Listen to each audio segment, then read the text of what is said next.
La patria del criollo. Capítulo 3. Las dos Españas. Continuación. Hoy nos toca la parte 3. El sínodo. Don Antonio de Fuentes y Guzmán era encomendero.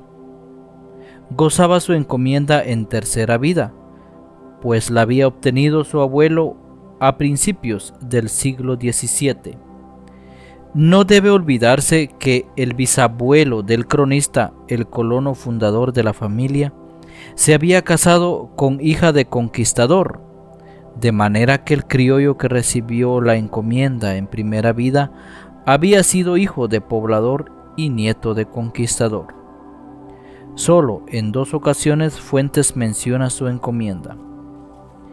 En la primera da los nombres de los pueblos: Santiago Cochumalguapa y Santo Domingo Sinacamecayo, pobres poblados de la costa sur del país.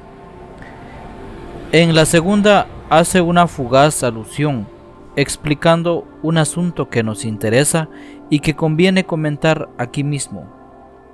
Cuenta el cronista que allá por el año 1575 las órdenes religiosas iniciaron un pleito con los encomenderos.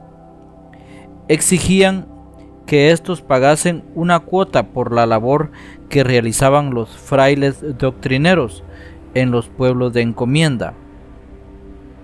Los frailes alegaban que los encomenderos estaban obligados a cuidar que sus indios de encomienda fueran instruidos en la fe, y que habiendo desatendido siempre dicha obligación, justo era que pagaran a quienes atendían la cristianización de los nativos. En los últimos títulos de encomienda figuraba ciertamente una cláusula que decía: y tendrá cuidado el encomendero de hacer enseñar a los naturales en las cosas de nuestra santa fe católica. Parece ser que este asunto no mereció nunca por parte de los encomenderos el interés que pusieron, por ejemplo, en el cobro personal y puntual de sus tributos. Las órdenes religiosas exigieron que se les pagara por mantener adoctrinado a los indios, pero los encomenderos se negaron a pagar. El pleito duró 85 años. Finalmente, los frailes ganaron la partida. Quedó así instituido el sínodo, nombre que se le dio a la cuota. Hubo, sin embargo, varios encomenderos que no se opusieron al pago del sínodo, y que, ya fuera porque previesen que a la larga los frailes ganarían el pleito, o bien porque consideraran justo retribuir a los doctrineros, comenzaron a hacer sus pagos desde que se inició el litigio. Don Antonio nos comunica muy complacido que entre los provisores estuvo su abuelo, y es precisamente allí, ilustrando un asunto general, donde vuelve a revelarnos que él, en lo particular, gozaba de una encomienda, porque explica: una vez ganada la controversia por los frailes, los encomenderos quedaron obligados a pagar las cuotas caídas durante los 85 años del pleito, y el proceder del abuelo del cronista, continuado después por su padre, lo libró a él de tener que pagar de golpe una suma crecida, en sus propias palabras. Y entre los que pagaran siempre fue don Francisco de Fuentes y Guzmán, mi abuelo, que obtuvo su encomienda en tiempo del presidente don Alonso Criado de Castilla, 1598-1611. Y después don Francisco de Fuentes y Guzmán, mi padre, y esto no me estuvo mal a mí, pues ajustada mi cuenta de doctrinas por el año de 1660, solo me alcanzó en 370 pesos, necesitando otros desembolsar 3 y 4 mil por no haber pagado cosa alguna.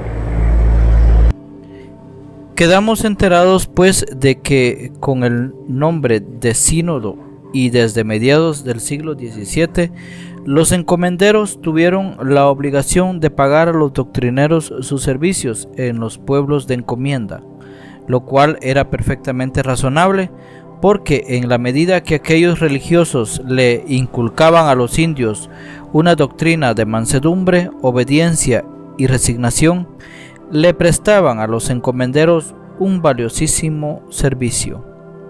Ya sabemos que estos extraían de los pueblos un caudal de riqueza completamente gratuita, creada por los nativos.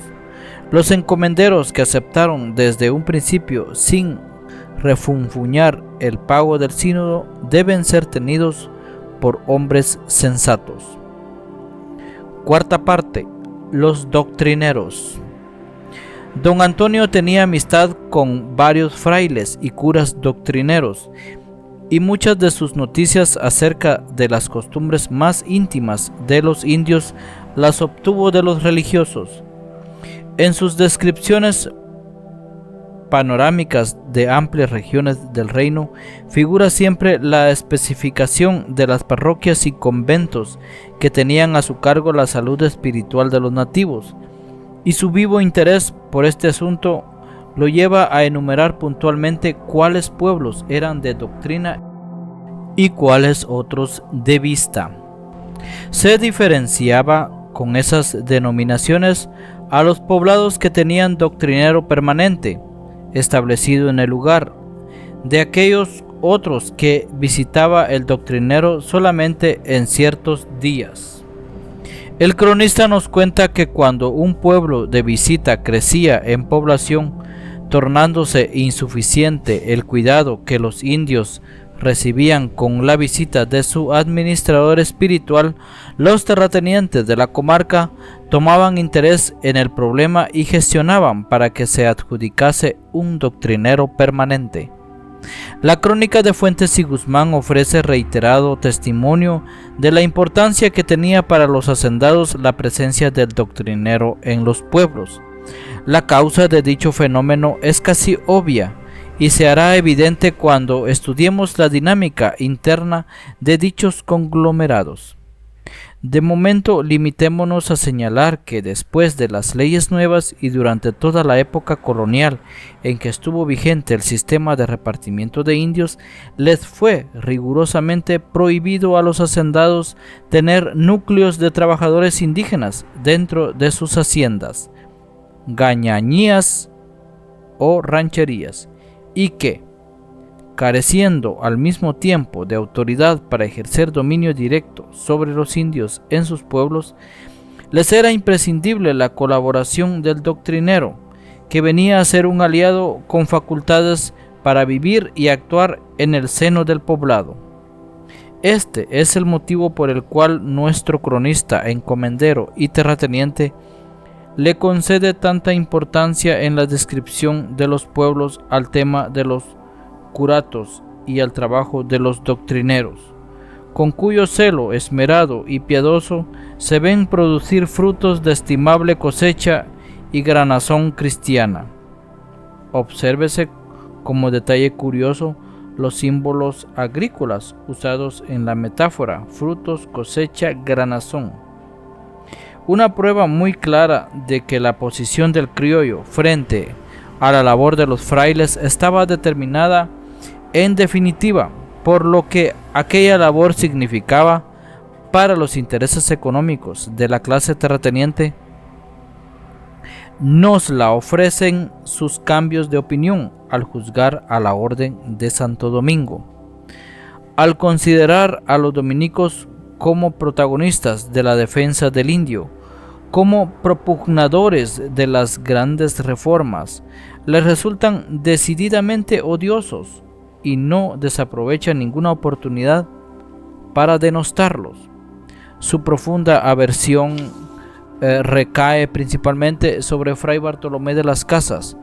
Compara su predicción con las peores calamidades que azotaron a la provincia en otros tiempos y lo considera, entre otras cosas, un hombre lleno de veneno, aficionado a los embustes y las imposturas, causante de toda clase de males y autor del desprestigio de España frente a las naciones. La desaprobación de Fuentes y Guzmán para la obra de los dominicos del siglo XVI lo lleva a encontrarse con el gran historiador de aquella obra en el Reino de Guatemala, Fray Antonio de Remesal. No podía prever el cronista criollo que pocos años después de su muerte, otro gran cronista dominico, Fray Francisco Jiménez, leería la recordación florida y señalaría, en muy pocas palabras, el motivo de su aversión contra los frailes defensores del indio. Lo llevó al encono que tenía contra los frailes dominicos, por haber sido estos los que sacaron de las uñas y los dientes de los lobos carniceros. Y aquellos pobres y desvalidos polluelos, como descendiente de los que ejecutaron aquestas crueldades. Pero el caso es que los dominicos, al mismo tiempo que realizaban la gran obra de abolir la esclavitud de indios, se dieron a la tarea que era parte esencial del gran plan de organizar los pueblos de indios, porque la esclavitud había causado una dispersión que era grave obstáculo para la reorganización de la colonia. Muchos indios vivían en las haciendas de sus amos, muchos otros andaban huyendo retirados en montañas y lugares remotos, y otros permanecían en la sede de los antiguos poblados prehispánicos. Ese alto grado de dispersión y desorganización fue resultado de una peculiar suma de factores. La esclavitud arrastró indios a las haciendas y ahuyentó indios a los montes. Pero esto vino a operar sobre un cuadro ya existente de dispersión organizada, llamémosla así. Los indígenas antes de la conquista no vivían predominantemente en centros de población, sino en chozas y caseríos dispersos junto a los sembrados, constituyendo grandes áreas pobladas. Los centros urbanos de que dan noticia los conquistadores, Xelajú, Gumarcaj y Ximché, entre otros, solamente eran los núcleos de confluencia de áreas habitadas mucho más amplias. A esos núcleos concurría toda la población en determinados días, con fines comerciales, religiosos y de administración, pero no era la morada permanente de la gran mayoría de la población nativa. Así pues, la dispersión anárquica adoptada por los indios como recurso de defensa frente a la conquista se desarrolló a partir de un cuadro de dispersión orgánica existente con anterioridad. Y todo ello era desfavorable al gran plan monárquico y misión de las leyes nuevas, que exigía como requisito indispensable que los indios vivieran, todos sin excepción, en poblados perfectamente organizados y estables. Los indígenas no podían ser efectivamente vasallos tributarios del rey, ni éste podría ceder parte de la tributación, encomienda, ni sería posible suministrar a las haciendas mano de obra indígena periódicamente, repartimiento, mientras no hubiera centros de población perfectamente establecidos y controlados por la autoridad. Pues bien, en esta enorme labor que se llamó reducción de indios, los frailes de la Orden de Santo Domingo desempeñaron un papel importantísimo. Ellos fueron los campeones de esta realización, que fue en definitiva el remate de la gran transformación ocurrida en las colonias a mediados del siglo XVI, y los pueblos de indios, las reducciones de indios, vinieron a ser el punto de apoyo de todo el sistema económico que se estructuró a partir de aquel periodo, lo cual quiere decir que los terratenientes y encomenderos criollos, descendientes y herederos de aquellos lobos a quienes los dominicos despojaron de sus esclavos, vinieron a ser a la larga deudores de los dominicos. La reducción garantizó el cobro regular de los tributos de los encomenderos y la disponibilidad de mano de obra para los terratenientes. El cronista terrateniente y encomendero, duro juez de los dominicos, cuando los recuerda como pioneros de las leyes nuevas y enemigos de la esclavitud, tiene para ellos, empero, muy efusivos elogios cuando los reconoce como autores de la reducción. Los llama entonces hijos de la Azucena de Santo Domingo. En dos palabras, el cronista aborrece o elogia a los dominicos, según que los considere, en distintos pasajes de la crónica, como defensores del indio o como favorecedores indirectos de su explotación. Nos hemos detenido a señalar las relaciones entre religiosos, hacendados y encomenderos en torno al pueblo de indios, no solo por el interés que reviste el asunto en sí mismo, sino también para dar una idea de cómo quedaron las cosas después de las reformas. Ya se habrá comprendido que los descendientes de conquistadores y primeros colonos quedaron en posición muy ventajosa. Pese a ello, siempre recordaron con nostalgia los primeros tiempos de la colonización, en que sus antepasados eran amos absolutos de los indios y los exprimían a su antojo. Esta era una de las causas, no la única, vez que los criollos fuesen una clase dominante y explotadora y a la vez emberrinchada y resentida. Abandonemos ya el anchurroso tema de las leyes nuevas, cuyas proyecciones más importantes han sido señaladas.